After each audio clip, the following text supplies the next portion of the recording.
सेव्यमान पावनाङ्घ्रि पङ्कजं ज्ञानयज्ञसूत्रमिन्दुशेखरं कृपाकरं नारदादियोगिवृन्दवन्दितं दिगम्बरं काशिकापुराधिनाथ कालभैरवं भजे।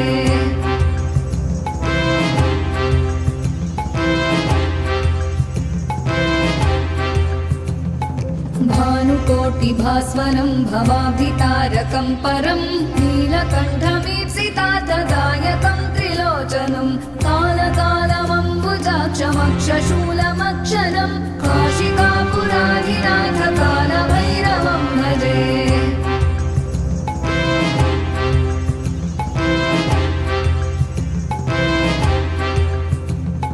शूलटङ्कपाशदण्डपाणिमादिकारणं श्यामकायमादिदेवमक्षरं निरामयं भीमविक्रमं प्रभुं विचित्रताण्डवप्रियं काशिकापुराधिनाथ कालभैरवं भजे।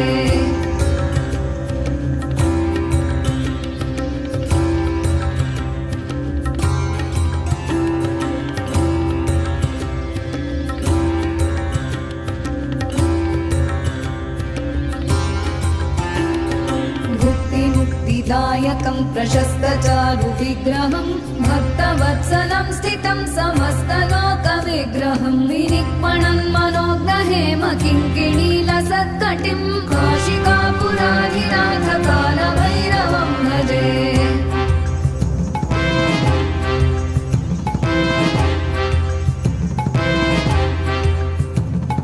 धर्मसेतुपालकं त्वधर्ममार्गनाशकं कर्मपाशमोचकं सुशर्मदायकं विभुं स्वर्णवर्णशेषपाशशोभिताङ्गमण्डलं काशिकापुराधिनाथ कालभैरवं भजे।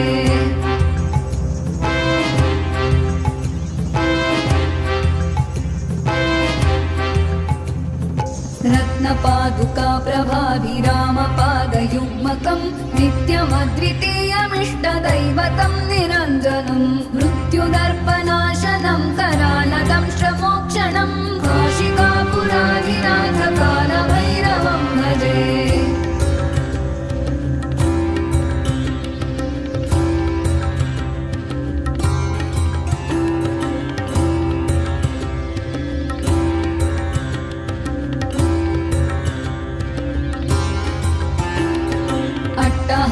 भिन्नपद्मजाण्डकोशसन्ततिं दृष्टिपातनष्टपापजालमुग्रशासनम् अष्टसिद्धिदायकं कपालमालिकाधरं काशिकापुराधिनाथ कालभैरवं भजे।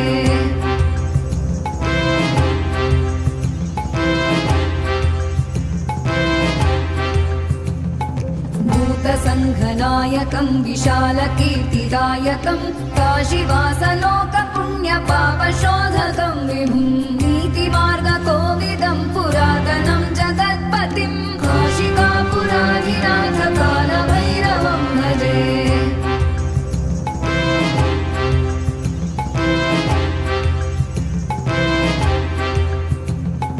कालभैरवाष्टकं पठन्ति ये मनोहरं ज्ञानमुक्तिसाधनं विचित्रपुण्यवर्धनं शोकमोहदैन्यलोभकोपतापनाशनं प्रयान्ति कालभैरवं